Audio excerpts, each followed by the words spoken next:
우리말 속담에 우물안 개구리라는 말이 있습니다. 무슨 뜻인지 어른들은 다 아시겠지만 어린이들을 위해서 뜻만 말씀드리겠습니다. 자세한 설명은 부모님께 여쭤보시기 바랍니다. 이 속담은 보고 듣고 깨달아서 얻게 된 지식이 적어서 넓은 세상의 사정을 모른다는 비유입니다. 사람은 일반적으로 나이가 들면 우물안 개구리를 벗어나게 됩니다.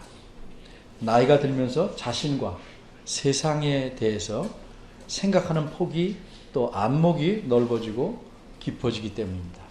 하지만 자신이 성숙하려고 힘쓰지 않으면 나이를 먹어도 우물안 개구리인 채 살아갈 수밖에 없습니다. 하나님을 바르게 깊게 알아가지 않으면 사람은 성숙하기 어렵습니다. 그러기에 견문과 학식이 많은 사람들 중에도 우물안 개구리가 많습니다. 이런 개구리는 다만 자기의 우물이 다른 우물보다 좀 넓다는 것에 우쭐하고 살아갈 뿐입니다. 지난주에는 게으른 자에 대해서 생각해 보았습니다. 오늘은 인간 자체에 대해서, 특별히 사람의 한계에 대해서 생각해 보려고 합니다. 따라서 오늘 본문에서는 세 가지를 살펴봅니다. 첫째, 사람이 할 수 없는 것. 둘째, 사람이 볼 수 없는 것. 셋째, 사람이 해서는 안 될 것. 첫째입니다. 사람이 할 수 없는 것. 사람이 할 수 있는 것, 셀 수 없을 만큼 많습니다. 그런데 할 수 없는 것도 많습니다. 그럼 오늘 본문에서 말하는 사람이 할 수 없는 것은 무엇인지 살펴보겠습니다. 1절입니다. 마음의 경영은 사람에게 있어도, 이런 표현으로 시작합니다. 여기서 경영이라는 것은 기업이나 어떤 사업을 관리하고 운영한다 하는 뜻이 아닙니다. 이 경영이란 사람이 자기 마음에 갖고 있는 계획을 가리킵니다. 사람이 자신이 원하는 것을 얻기 위해서 계획을 세우고 또 그 계획한 바를 이루기 위해서 열심히 일합니다. 그런데 과연 모든 것들이 계획한 대로 이루어지는가? 그렇지 않습니다. 이렇게 이루어지지 않으면 사람들은 어떻게 합니까? 어떤 사람들은 좌절하고 실망하고 포기합니다. 또 자신의 속상함을 잊게 해줄 만한 무엇에 빠지게 됩니다. 그래서 심한 경우에는 폐인이 됩니다. 또 어떤 사람은 계획대로 안 되면 재수가 없었다, 운수가 나빴다 이렇게 말합니다. 그러나 오늘 본문을 보면 하나님의 말씀은 그런 생각들이 잘못된 것임을 알려줍니다. 1절 하반절입니다. 무엇이라고 말씀했습니까? 말의 응답은 여호와께로서 나느니라. 무슨 뜻입니까? 한마디로 사람이 계획한 것이 이루어지는 것은 여호와 하나님에게서 온다는 뜻입니다. 사람이 자기 계획을 세우고 이루기를 바라면 그것을 겉으로 말해서 남에게 알리든지 속으로 자기에게만 말하고 숨겨두지 간에 자기 계획에 대해서 말을 하는 것입니다. 그리고 그 사람의 계획이 이루어지는 것을 여기서는 말의 응답이라고 표현한 것입니다. 이러한 말의 응답, 즉 사람의 계획한 것이 이루어지는 것은 사람에게서 나오는 것이 아니고 여호와 하나님께로부터 온다 하는 것이 1절의 의미입니다. 여기서 이런 질문이 생길 수 있습니다. 사람이 자기 계획한 대로 열심히 일해서 이루어가는 일도 많지 않습니까? 그렇습니다. 많습니다. 사람이 자기 힘으로 자기의 계획을 이룹니다. 그런데 1절에서 말하는 의미를 이해하려면 계획을 이룬다는 그 말이 무엇인지 생각을 먼저 해야 합니다. 사람이 자신이 계획한 대로 이룬다고 해서 과연 그 계획을 올바로 이루는 것인가? 오히려 그 계획을 이룬다는 것이 자기를 망하게 하는 것이 아닌가? 사람은 잘 모릅니다. 진정하게 계획을 이룬다는 것, 성취, 여기 있는 대로 응답이라는 것은 자기 계획 안에 자기도 알게 모르게 담겨있는 옳지 않은 부적절한 요소는 다 떼어내버리고 오직 원하는 것만 이루는 것인데 사람이 그렇게 이룰 수 있습니까?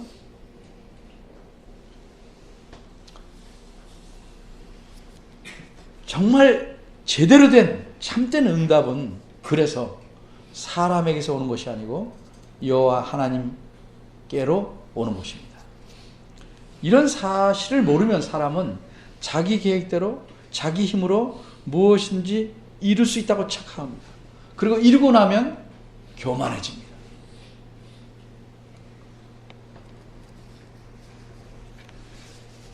이처럼 사람은 계획을 세울지라도 그 진정한 응답은 사람이 할 수 있는 것이 아니고 오직 하나님만이 할 수 있는 것입니다. 사람이 할 수 없는 것이 무엇입니까? 자기 계획의 성취입니다. 진정한 성취, 사람이 할 수가 없는 것입니다. 두 번째는 사람이 볼 수 없는 것. 이 본문에서 사람이 볼 수 없는 것은 무엇이라고 말씀합니까? 2절입니다. 사람이요, 제대로 된 사람이라면 자신을 완전하다고 생각하지는 않을 겁니다. 그럴지라도 자신의 행위가 깨끗하다, 자신이 깨끗하게 산다고 생각하는 사람은 꽤 있습니다. 심지어 그 중에서 어떤 사람들은 자신이 매우 깨끗하다, 흠이 거의 없을 만큼 깨끗하다 생각하는 사람도 있습니다. 그런데 과연 그럴까요? 2절은 뭐라고 말씀합니까? 그렇게 자신을 깨끗하게 생각하는 사람일지라도 여호와 하나님 눈에는 더러운 것이 보인다는 말씀입니다. 사람은 자기 자신을 속속들이 샅샅이 볼 수 없습니다. 그런데도 본다고 착각했습니다. 자신도 제대로 볼 수 없는데 어떻게 남을, 더구나 남의 속마음을 제대로 정확히 할 수 있을까요? 마음은 복잡합니다. 우리말 속담에도 10길 물속은 알아도 한 길 마음은 알 수가 없다. 그만큼 사람 마음은 제대로 볼 수 없는 것입니다. 그래서 2절은 이렇게 말씀하는 겁니다. 사람의 행위가 자기 보기에는 다 깨끗하고 순수해도, 좀 풀어서 덧붙인다면 어떤 행동을 하는데 남에게 해를 전혀 안 주려고 하는 것이 있다 할지라도, 그런 마음을 갖고 행한다 할지라도 여호와께서는 심령을 감찰하신다. 여기서 심령이란 말은 사람의 행동하는 모든 행동의 그 마음속에는 동기입니다. 왜 그런 행동을 해야 하는지 동기를 여기 심령이라고 말합니다. 감찰한다는 말은 저울질한다는 뜻입니다. 깃털 같은 것은 일반 저울 위에 놓으면 바늘이 거의 움직이지 않을 겁니다. 근데 매우 세미한 저울 위에 놓으면 무게가 표시됩니다. 비유하자면 사람의 눈이라는 일반 저울로는 다 순수해 보일지라도 우리 마음속 깊은 데까지 보실 수 있는 하나님 앞에서는 모든 것이 저울질 된다는 뜻입니다. 이런 성경의 가르침은 성경에만 나타나 있는 것이 아닙니다. 옛날 사람들도 이런 생각을 비슷하게 갖고 있었습니다. 고대 애굽의 문헌을 보면 이런 그림이 있습니다. 사람이 죽어서 죽은 뒤의 세계, 사후의 세계에 갑니다. 근데 저울을 들고 있습니다. 사후 세계에서.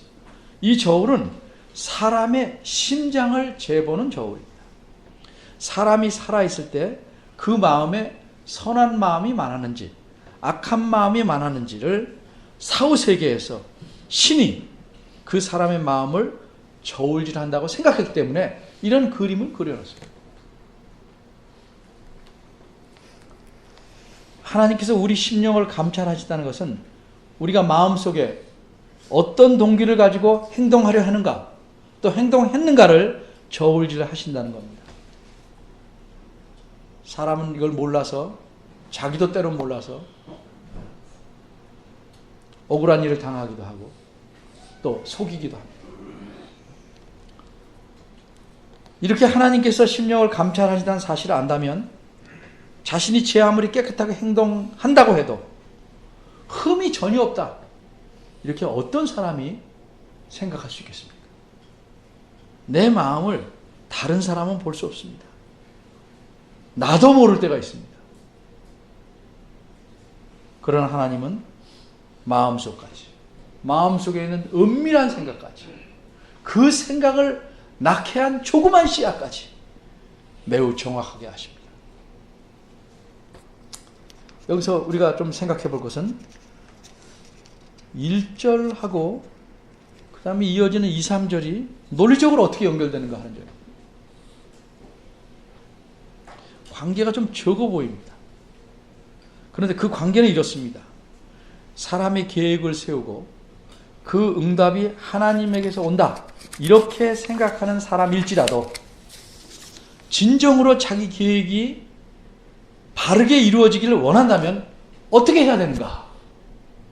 바로 이 질문에 대답해 주는 것이 2절과 3절입니다. 한 가지씩만 합니다. 다시 말해서 자기 계획이 올바로 이루어지기를 바란다면 어떻게 해야 되는가? 첫째는 마음의 동기가 하나님 보시기에 깨끗해야 한다는 겁니다.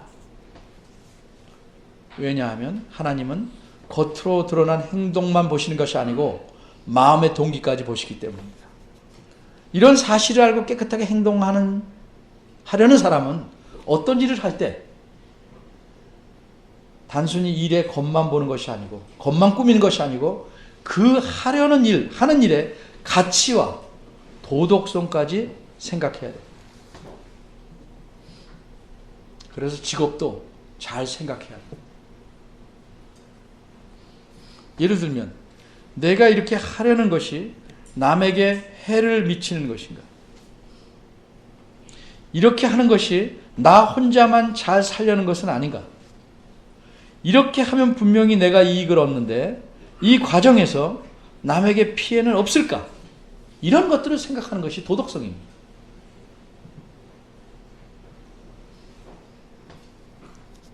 교회도 이런 점들을 많이 생각해야 됩니다. 우리 교회만 이른바 잘 되면 된다? 그건 도덕성이 부족한 겁니다. 마음의 동기가 깨끗해야 하나님께서 그 일을 이루어 주시기 때문입니다.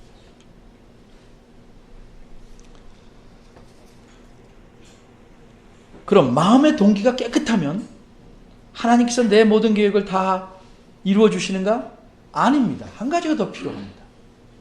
그게 무엇일까? 3절이 설명합니다. 너의 행사를 여호와께 맡기라.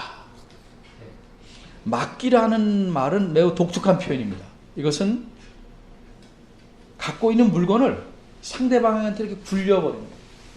주사위를 굴리듯, 내 차례다 하고 굴리듯 굴려버립니다.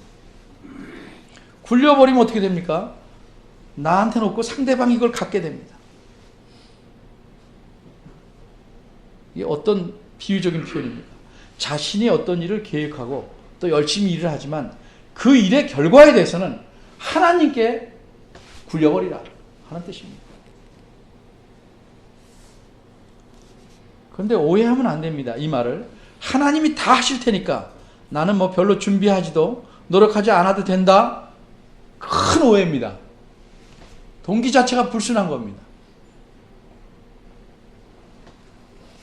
정리하면 사람의 계획이 이루어지라면, 하나님께서 우리의 계획을 바르게 이루어 주시려면 우리는 어떻게 되는가? 동기가 깨끗해야 되고 열심히 일하되 그 결과는 하나님께 맡겨야 한다는 겁니다. 학생들을 위해서 예를 듭니다. 또 혹 학생의 부모를 위해서 예를 듭니다. 시험 공부를 게을리하고 좋은 점수를 바라는 것은 동기가 나쁜 겁니다. 그건 신앙적인 태도가 아닙니다. 시험 공부는 부실하게 하고 열심히 새벽 기도만 해서 좋은 결과를 얻으려는 것은 악입니다. 악. 동기가 불순하기 때문에.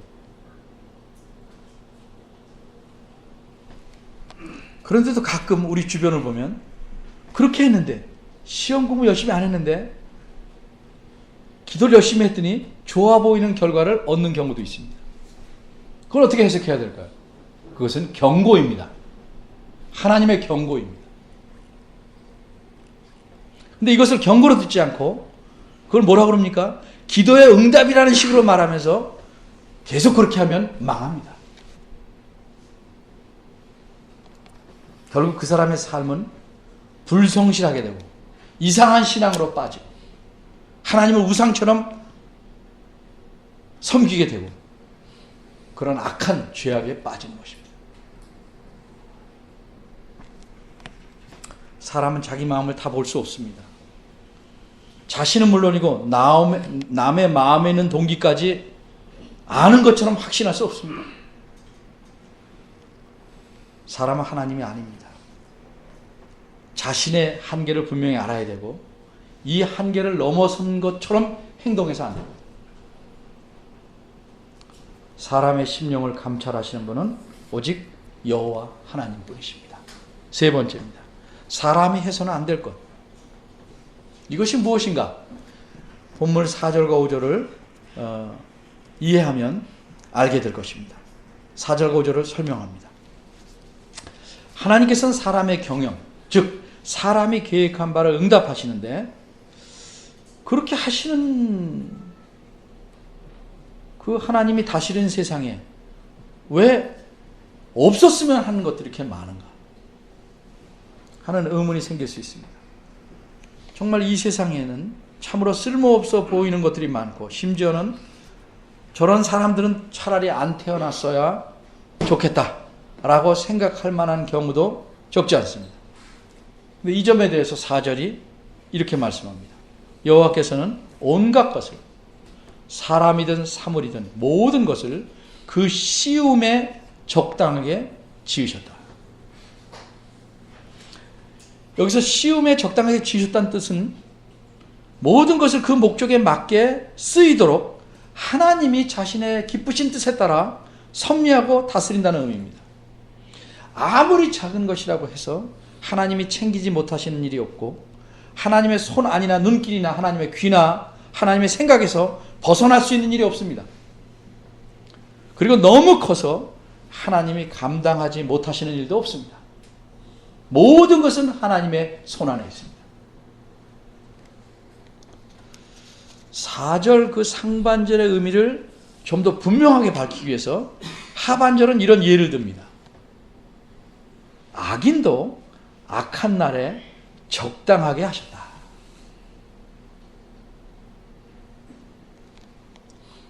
귀신이 잡아갔으면 쓰겠다라고 생각할 정도로 악한 사람도 재앙의 날에 알맞게 하신다. 그게 하나님 섭니다 하는 뜻입니다. 여기서 하셨다는 말은 지으셨다는 말하고는 좀 다릅니다. 조금 더 설명합니다. 상반절에 지으셨다는 말이 있기 때문에 그럼 악도 하나님이 지으신 것인가? 이런 질문이 생길 수 있습니다. 그렇지 않습니다. 악한 자도 악한 날에 적당하게 하셨다는 말은 악한 자를 알맞게 쓰신다는 것이지 하나님께서 악을 지으셨다는 말이 아닙니다. 우리는 하나님을 전능하시다고 말합니다. 그런데 하나님의 전능이란 제가 누차 여러 경우에 말씀드렸지만 악한 일이나 거짓말을 전혀 못하시는 전능입니다. 모든 것을 다 할 수 있는 전능이 아닙니다. 하나님의 전능이라는 하나님께서 자신의 깊으신 뜻대로 하시고자 하는 선한 일에만 무엇이든지 완벽하게 이루시는 전능을 의미합니다. 따라서 하나님께서는 악한 자도 필요할 때 쓰시지만 악을 지으시거나 만드신 것은 아닙니다. 그럼 악은 어디서 생긴 것인가? 악은 인간이 스스로 택해서 하나님 아닌 다른 존재의 꾀임에 넘어가서 그의 생각과 유혹을 받아들여서 저지르게 된 것입니다. 거기서 악이 생겼습니다. 예를 들면 빨간 물감하고 파란 물감을 놓아두고 잘 섞어서 아름다운 그림을 그리도록 하셨는데 사용하는 사람이 그 두 물감을 집어 던져서 벽에다 던집니다. 집어서. 그래서 벽을 엉망으로 만들었습니다. 하나님이 그렇게 하라고 한 겁니까? 사람이 택한 겁니다. 이런 벽을 엉망으로 만든 이런 짓과 그 결과가 악입니다. 악은 사람이 만드는 겁니다. 5절입니다. 무릇이란 말은 누구든지란 뜻입니다. 5절 상반절은 그러니까 마음이 교만한 자는 누구든지 여호와께서 미워하신다는 의미입니다. 이 교만이라는 말은 잠언에 나오는 아주 단골 메뉴입니다. 하나님이 너무도 싫어하는 겁니다. 그래서 하나님은 교만한 자를 그냥 내버려 두시지 않습니다. 그 다음에 후반절에 피차 손을 잡을지라도 라는 말이 있습니다. 이 표현의 의미에 대해서 학자들이 고민을 많이 합니다. 뭘 이걸 고민할까? 들어보시면 고민할 만합니다. 피차 손을 잡는다. 글자 그대로는 손을 잡는 거죠. 근데 손을 잡는다는 것이 어떤 의미인가는 좀 어렵습니다. 어떤 다른 학자는 피차 서로 손을 잡으니까 손을 잡을 만큼 가까운 데 있다는 뜻이다. 그래서 이 표현의 의미는 조만간이다. 이렇게 이해하려는 학자도 있습니다. 그런데 여러 학자들은 조심스럽게 이렇게 생각합니다. 피차 손을 잡는다는 것은 무엇을 약속하고 신용을 지키는 것이다.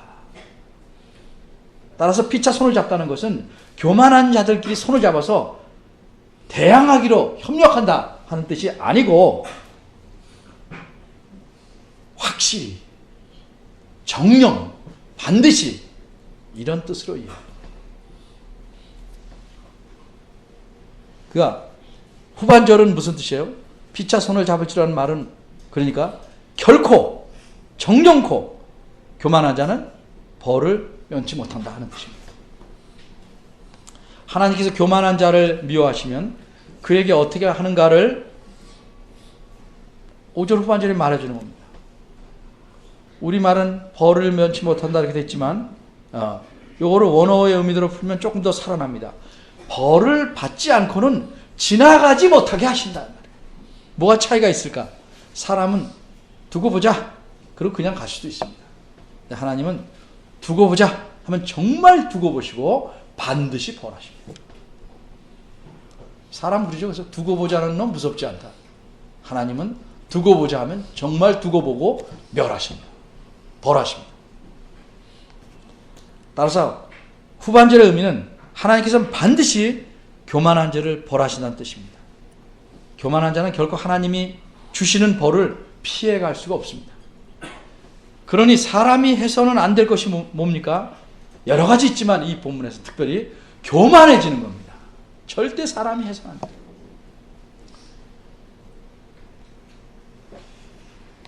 제가 가끔 예를 들은 박유선 목사님은 늘 하시는 말씀이 교만은 사람의 그림자다 이렇게 말합니다. 늘 따라다닙니다.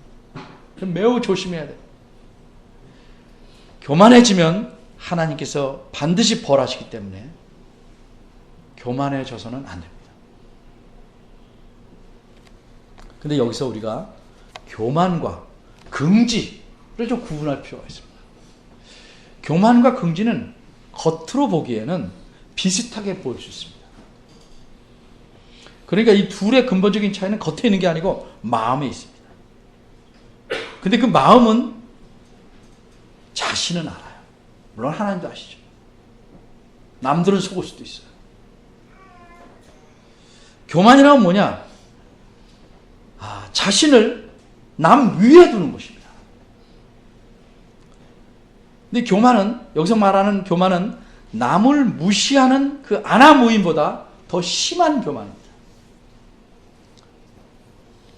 한마디로 하나님을 전혀 신경 안 쓰고 사는 것이 교만입니다.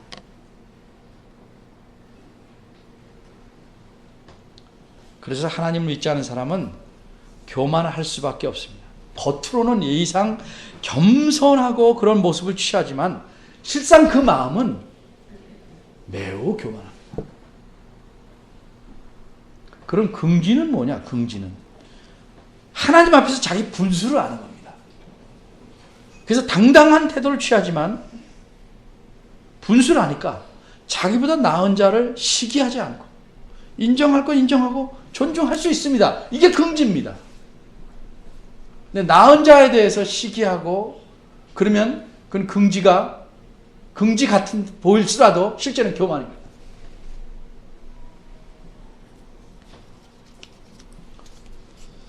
우리 1절에서 5절까지 설명을 드렸는데 쭉 보시면 본문은 이 사람의 한계를 하나님과 비교해서 이야기합니다. 왜 이렇게 하는가? 이것은 마치 내가 가진 촛불만으로 충분히 밝은 것 같은데 태양빛 아래 놓으면 그 밝기가 분명하게 드러나죠. 정말 미미하죠. 의미가 없죠. 이렇듯이 사람이 정말 어떠한지는 하나님 앞에 놔둬봐야 아는 겁니다. 그 한계가 분명히 드러나는 것입니다. 그래서 하나님과 비교해서 본문이 말씀하고 있는 것입니다. 우리는 마음에 계획할 수 있습니다. 하나님 주신 은혜입니다. 또 열심히 일할 수 있습니다. 그런데 그 결과는 그 계획에 온전히 응답해 주실 수 있는 분은 하나님뿐이십니다. 이런 응답을 얻으면 어떻게 해야 되는가? 심령을 감찰하시는 하나님 앞에서 마음을 깨끗이 해야 되고 우리 하는 일의 결과를 하나님께 맡겨야 합니다. 하나님은 이 세상에 심지어 우리가 보기에 악하고 나쁜 것, 모자란 것까지 그 쓰이는 목적에 맞게 다루시고 섭리하시고 주장하시기 때문입니다. 그래서 하나님께 맡기면 안전합니다. 이렇게 하나님께서 모든 것을 주장하시고 섭리하시는 것을 하나님의 절대 주권이라고 말합니다. 이런 절대 주권을 가지신 하나님이 교만한 자를 미워하시고 벌하십니다. 이 하나님이 우리가 섬기는 하나님이십니다. 따라서 우리는 자신의 한계를 알고 인정하고 교만하지 말고 하나님을 바르게 믿고 의지하고 살아가야 하겠습니다. 기도합니다.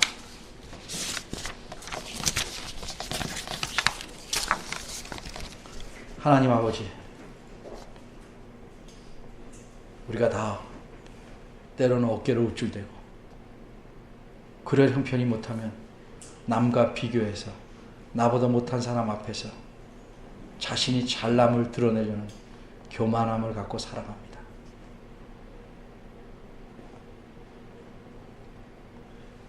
이런 저희들을 긍휼히 여겨주시고 좀 하나님 앞에서 내 자신이 어떤지를 알게 하시고 그래도 이렇게 미미한 우리를 끊임없이 사랑하시고 이끌어주시는 하나님의 사랑에 감사할 줄 아는 저희들 되게 하시옵소서. 하나님의 크신 은혜를 주의 말씀을 통해서 배우게 하시고 깨닫게 하셔서 늘 하나님 앞에서 자신의 분수를 아는 신실한 사람으로 하나님의 자녀로 살아가도록 도와주옵소서. 내 옆에 앉은, 내 앞뒤에 앉은 형제 자매들을 시기하지 않게 하시고 무시하지 않게 하시고 서로의 장점을 보려하고 살피고 존중하면서 하나님을 다 함께 섬길 줄 아는 저희들 되기를 소원합니다. 나보다 약한 자를 돌아보고 격려하며 위로해 줄 줄 아는 긍휼이 풍성한 저희들 되기를 원합니다. 주께서 저희를 도와주옵소서. 예수님의 이름으로